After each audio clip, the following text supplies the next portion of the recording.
Hi.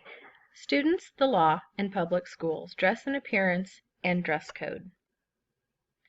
The U.S. Supreme Court has consistently declined to address this issue in public schools.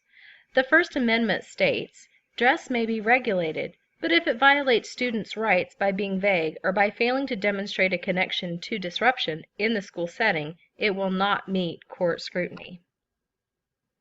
Some see this as a form of self-expression. It can be argued that it is a form of self-expression reflecting the student's individual cultures. Therefore, there has to be material or substantial disruption to the educational process. The question is this: what we consider a disruption is subjective and left up to interpretation. So what is a disruption? Is this objective in nature? Should yoga pants be illegal? Should the skirt be a little bit longer? Should her hair be different, or the symbol on her shirt, should it be banned? Indecent exposure laws come into play. Indecent exposure is a deliberate exposure in public or in view of the general public by a person of a portion of his or her body in circumstances where the exposure is contrary to local moral and other standards of appropriate behavior. The applicable standard of decency is generally that of the local community. Thoughts. A Montana legislative panel has moved to kill a bill that would tighten the state's indecent exposure law and consequently ban some provocative clothing. The clothing in question, yoga pants. Members of the House Judiciary Committee voted unanimously, though, to table House Bill 365. The proposal would have expanded the definition of indecent exposure to include garments that give the appearance of a person's genitals. Moore said that the bill could outlaw some provocative clothing, and later said that he thinks that yoga pants should be illegal in public.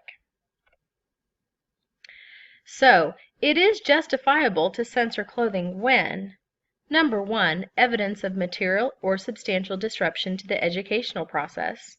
2, a violation of health and safety standards. 3, it draws unusual attention to the student's anatomy and therefore gets in the way of the educational process. 4, it's required to protect the safety of students, for instance, wearing long jewelry around equipment. Number 5, it's necessary to protect health. For instance, hair must be free of parasites. Number 6, it doesn't meet the standard of the community. And number 7, dress that results in disruption to the orderly administration of the school. No vulgar shirts or defamatory language will be allowed. Now, once you've set the standard, then what? School dress codes should be approved by the Board of Education with all stakeholders involved in creating that policy. Here is our school's dress code. Appropriate dress for students. A student's personal appearance is the responsibility of the student and his or her parents or guardians, but it becomes the responsibility of school administration when it disrupts learning. School administration reserves the right to make decisions concerning the appropriateness of a student's attire, and it reserves the right to have a student remove any item that is deemed inappropriate for school, or to send a student home for a change of attire. There are a few landmark cases involving dress. Tinker v. Des Moines in 1969. In this famous decision, the court ruled 7-2 that public school officials could not censor student expression, i.e., the wearing of black armbands, unless they could reasonably forecast that the student expression would cause substantial disruption or material interference with school activities, or it would invade the rights of others. In Newsom v.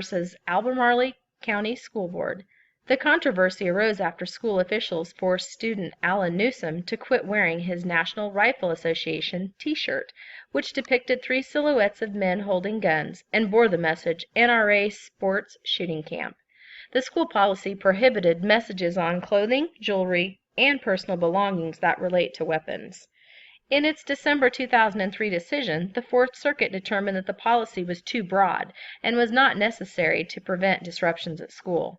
The court explained that the language of the school dress code would prohibit clothing bearing the state seal of Virginia, which depicts a woman holding a spear.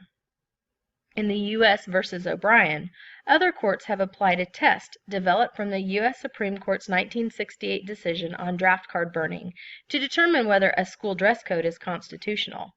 Under the O'Brien test, a school dress code or uniform policy is constitutional if it, number 1, is authorized under state law, number 2, advances an important government interest, number 3, is not related to the suppression of free expression, and number 4, only incidentally restricts free expression in a minimal fashion.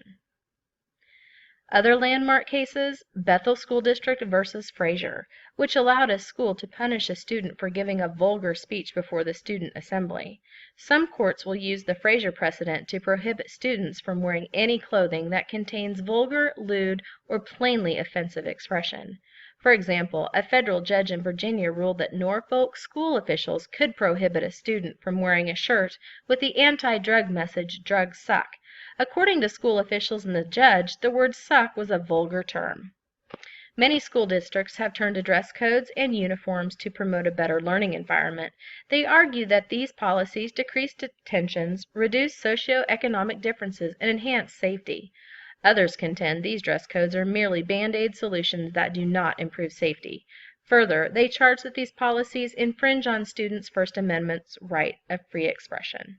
The courts have divided over how to resolve dress code disputes and reach different results. The legal landscape remains muddled over dress codes and uniforms. The standards that relate to this post.